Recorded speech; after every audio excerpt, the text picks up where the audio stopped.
بسم اللہ الرحمن الرحیم۔ السلام علیکم ورحمۃ اللہ وبرکاتہ۔ محترم ناظرین و سامعین، امید ہے آپ اللہ تعالیٰ کے فضل و کرم سے خیریت سے ہوں گے۔ اللہ تعالیٰ آپ کو، آپ کے اہل خانہ کو، بچوں کو اب ہمیشہ اپنی حفظ و امان میں خوش رکھے۔ تو آج کڑوے گلاب کے سلسلے جو کہ محمد سلیم بٹ صاحب کے ٹیکہ تصنیف سے لیا گیا ہے وہ پیش کرتا ہوں۔ عنوان ہے قومی زبان اردو پاکستانی۔ بٹ صاحب تعریف فرماتے ہیں، دنیا کے تمام ممالک کی پہچان ان کے حدود اربع، جھنڈا اور قومی زبان سے ہوتی ہے۔ بدقسمتی سے پاکستان ان معدود چند ممالک میں سے ایک ہے جس کی قومی زبان جاننے کے لیے ہر غیر ملکی کو کافی تردد کے بعد انتہائی تعجب اور حیرت ہوتی ہے۔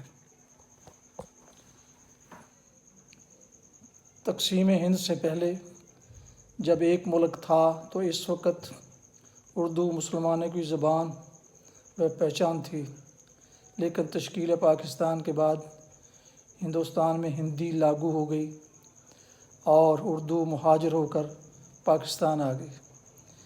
انگریز راج کے خاتمے پر یہاں انگریزی کو سرکاری زبان کا درجہ دیا گیا اور ساتھ ہی ساتھ اردو کی اشکچوئی کے لیے اسے بھی سرکاری زبان کہا گیا، جو آج بھی دفتری نظام میں اپنی حیثیت منوانے سے قاصر ہے۔ حالانکہ 99% عوام انگریزی سے نابلد۔ دوسری طرف صوبائی اور لسانی منافرتوں کی وجہ سے اردو کو مہاجروں کی زبان سمجھا گیا۔ یوں سب سے پہلے سندھی، پھر پشتو، بلوچی اور پنجابی، یہاں تک کہ پوٹھوہاری اور سرائیکی زبانوں کے لاگو کرنے کے مطالبات نے سر اٹھایا۔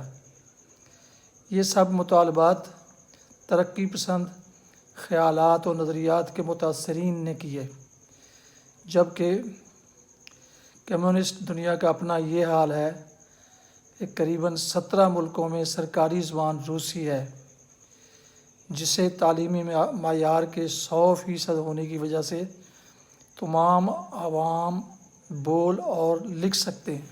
پاکستان میں ظاہری و باطنی، اندرونی و بیرونی بے شمار فیصلے جذباتی طور پر کیے گئے۔ مثلاً لائل پور کا نام تبدیل کر کے فیصل آباد رکھا گیا، منٹگمری کو ساہیوال کر دیا گیا۔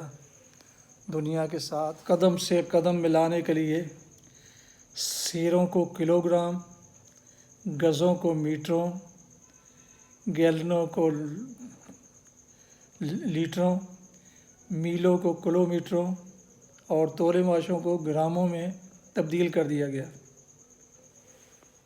بات لوٹتی ہے پھر اقوام کی پہچان میں زبان کے کردار کی طرف۔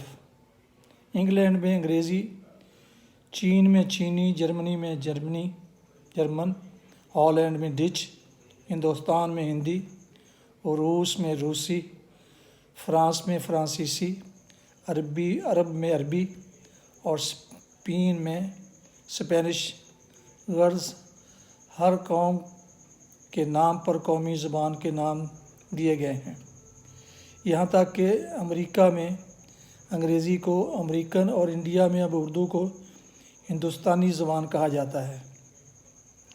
تو کیا پاکستان میں اردو کا نام پاکستانی نہیں رکھا جا سکتا تاکہ یہ تمام تعصبات سے پاک اور بالا تر زبان بن جائے اور دنیا پاکستان کی قومی زبان کو پاکستانی کے طور پر جان سکے؟ یہ تھا کڑوے گلاب کے سلسلے کا آج کا ولاگ،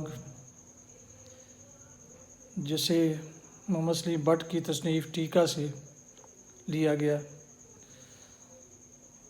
نئے آنے والے دوستوں سے گزارش ہے کہ وہ اس یوٹیوب چینل کو سبسکرائب کریں اور ساتھ میں بیل آئیکن کو پریس ضرور کریں تاکہ ایسے دلچسپ ولاگ نوٹیفیکیشن کو باقاعدہ ملتے رہیں۔ اللہ تعالیٰ آپ کا حامی و ناصر ہو۔ السلام علیکم ورحمۃ اللہ وبرکاتہ۔